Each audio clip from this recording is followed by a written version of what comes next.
बता दें माननीय कृषि मंत्री जी अपने जवाब में, आखिर ये प्रतिबद्धता आपके कहां चली गई। उसी के साथ ये भी बता दें माननीय मंत्री जी कि आखिर आपने 2022 जो कि आजादी के अमृतकाल का प्रवेश साल था, उसमें आपने वादा किया था आमदनी दूनी का। आज हम 25 में बैठे हैं, अमृतकाल के भी 3 साल गुजर गए हैं।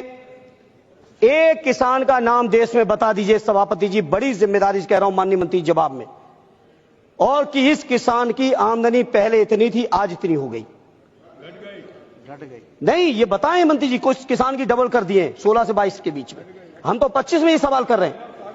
और इसलिए हुई है क्योंकि किसानों की सारी जरूरत की चीजें महंगी, उन पे टैक्स बढ़ेगा, और किसानों के जब फसल जाएगी तो मंडियां चलेंगी नहीं, है ही कम, जो है वो चलेंगी नहीं, चलेंगी उनमें बहुत सारे दलाल लोग बैठे हैं। किसान अगर सीधे मंडी में देना चाहेंगे तो नहीं देंगे, दलालों के रास्ते से अगर किसानों की उपज जाएगी तो वो चली जाएगी। एमएसपी की घोषणा आपने की है, हम इनकार नहीं करते, लेकिन आप मंत्री जी, आप पे डेटा होगा, आखिर उस एमएसपी का लाभ कितने लोग ले रहे हैं? क्या उस एमएसपी के आकलन के समय आपने कहीं भी किसानों की लागत का आकलन किया था? जो स्वामीनाथन जी ने रास्ता दिखाया था, उस रास्ते पे कभी आप चले थे क्या? ये मैं आपके माध्यम से जानकारी लेना चाहता हूं सभापति जी। सभापति जी, किसानों के बारे में मैं जितनी बात कह दें, आप सोचिए, आलू का किसान कर्ज में डूबा है, लेकिन चिप्स के उद्योगपति जितने में खरीदे उसका सैकड़ों गुना मुनाफा कमा रहे हैं। बताओ ये सच्चाई नहीं है? बताइए, मेरा तो कन्नौज, फरुखाबाद, मैनपुरी, फिरोजाबाद, अब तो बदायूं में भी बहुत आलू होने लगा है। आलू के किसान परेशान हैं और चिप्स वाले पैसे कमा रहे हैं। धान के किसान परेशान हैं, लेकिन उनसे बनने वाले जो प्रोडक्ट हैं वो पैसे कमा रहे हैं। गेहूं का किसान परेशान है, मक्का का किसान परेशान है, लेकिन पॉपकॉर्न जब बेचने वाले लोग कहां तक पहुंचे जा रहे हैं? नमकीन बनाने वाली कंपनियां कहां तक चली जा रही हैं? तो आखिर ये आपका जो है किसानों के लिए जो नीतियां हैं, जो कार्यक्रम, आखिर किनके लिए है? किसानों को तो केवल एक बहाना, झुंझुना दिखाया जा रहा है। इसलिए आज सभापति जी, बहुत महत्वपूर्ण चर्चा, और इस चर्चा के माध्यम से मैं देश के किसानों से कहना चाहता हूं कि ये भारतीय जनता पार्टी के लोग हर हालत में किसानों की उपज, किसानों की जमीनों पर इनकी नियत है, जमीनों पर नियत है सभापति जी। सरकारी बैंकें प्राइवेट की जा रही हैं, उन प्राइवेट बैंकों से किसानों को कर्ज, और उसका भविष्य ये होने जा रहा है कि किसानों की जमीनें भी कुछ चुनिंदा बैंकों और उद्योगपतियों के हाथों में होंगी, इससे ज्यादा कुछ नहीं होगा। इसे सभापति जी, में जो किसानों के तमाम आंदोलन चले हैं, विशेषकर हरियाणा, पंजाब, दिल्ली, पश्चिमी उत्तर प्रदेश के किसान भाइयों के, उन आंदोलनकारियों का अपनी पार्टी आदरणीय और समाजवादी पार्टी और माननीय अखिलेश यादव जी की तरफ से, अजय जी अभी तो शुरू किए हैं, ये तो शुरुआत है।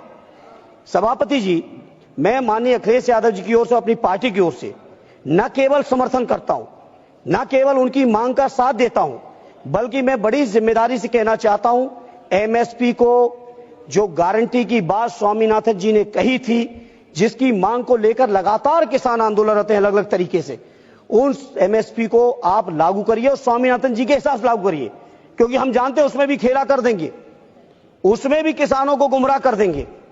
क्योंकि आप देखिए, किसानों का बजट आपने डाउन कर दिया, जहां देश का बजट बढ़ रहा है, किसानों का बजट क्यों कम कर दिया मंत्री जी? अब मंत्री जी किसानों की को नहीं चाहते हैं कि मंत्री जी को नहीं चाहते हैं सरकार में बैठे लोग, ये तो यही लोग जाने, लेकिन किसानों की कर्ज माफी हो। जी, ये स्वामीनाथन आयोग का रिपोर्ट कब आया, कब बनाया, किसने बनाया जी? स्वामीनाथन आयोग जो बना, हाँ, कब बनाया और कितना साल हो गया, थोड़ा वो भी बता दीजिए।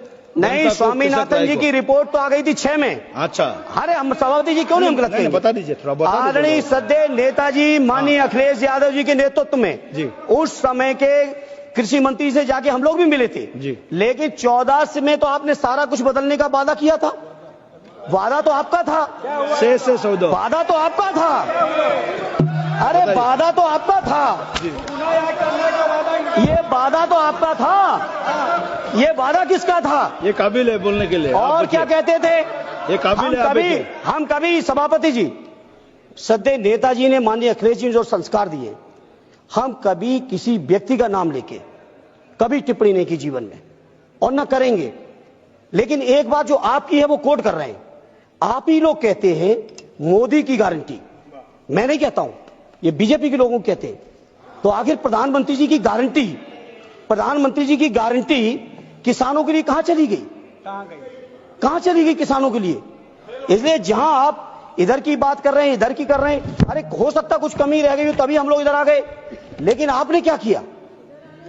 आपने क्या कर दिया? इसलिए सभापति जी, मेरा आपसे प्रार्थना है, गन्ने किसानों का सवाल है। बड़े देश के अंदर सबसे बड़ा प्रांत उत्तर प्रदेश बन चुका है गन्ने उत्पादन का, महाराष्ट्र को भी अब पीछे छोड़ दिया। गन्ना उत्पादन के मामले में हमारे राष्ट्रीय अध्यक्ष आदरणीय अखिलेश जी जब मुख्यमंत्री थे तो 5 साल के कार्यकाल में 90 रुपए गन्ने का समर्थन मूल्य बढ़ाया था। और ये जो डबल इंजन की सरकार है, जिसमें हर चुनाव में प्रधानमंत्री जी सहित पूरे के पूरे दर वाले गए, प्रचार में, प्रसार में, वादों में, भाषणों में, 8 साल में 30 रुपए, 17 में 10 रुपए बढ़ाए और 22 के विधानसभा चुनाव आते आते 20 रुपए और बढ़ा दिए थे। 8 साल में केवल 30 रुपए गन्ने का समर्थन मूल्य बढ़ाया। और वो भी समर्थन मूल्य बढ़ाना तो एक बात, इसमें वादे हैं, भाषण समय कम देंगे आप, वादे इन्होंने किए कि 15 दिन के अंदर गन्नों का भुगतान करेंगे, नहीं तो ब्याज देंगे। ये भाषण है, ये वादे हैं, घोषणा पत्र है। ब्याज तो छोड़िए, किसानों का मूल सालों साल नहीं मिल रहा है, सालों नहीं मिल रहा है।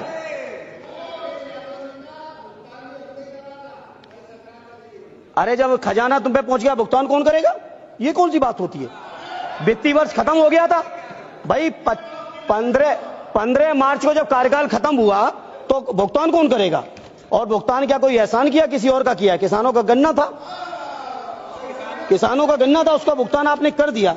इधर सभापति जी, उत्तर प्रदेश का तो विशेषकर और कई प्रांतों के साथियों से बात हुई, अन्य प्रांतों में भी, सबसे ज्यादा दिक्कत जो आज है किसानों को, सभापति जी सुन लें, छुट्टा जानवर।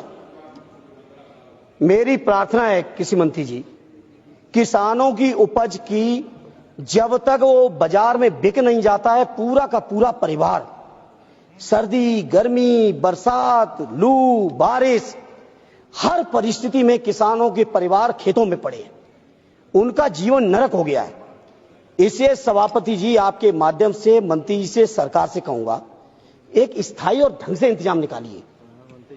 प्रधानमंत्री जी के आप चुनावी भाषण सुनिए, और पता नहीं सरकार में बैठे लोग क्या है कि प्रधानमंत्री जी की भी नहीं सुनना चाहते, प्रधानमंत्री की भी नहीं सुनना चाहते, प्रधानमंत्री की भी नहीं सुनना चाहते आप लोग।